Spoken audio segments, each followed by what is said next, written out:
Hello, today we're making rice noodles or Khao Poon from scratch. This makes a small batch. To size up the batch, check my website. This is enough for a batch of Khao Poon or summer rolls, lettuce wraps.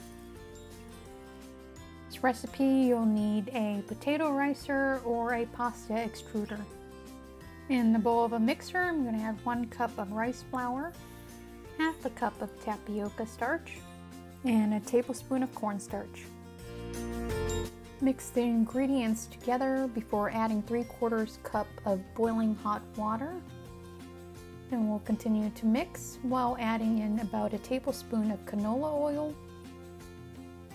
We'll mix until the dough forms.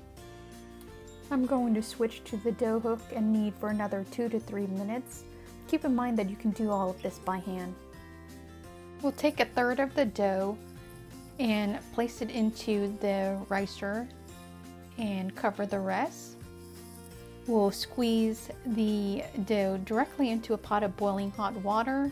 When it gets to your desired length, just dip the ricer into the hot water to end it. Let the noodles cook for a couple minutes in the boiling water before removing it and placing directly into an ice bath. And there you have it. That's how you make rice noodles from scratch. For this recipe and more, visit craftstocrumbs.com.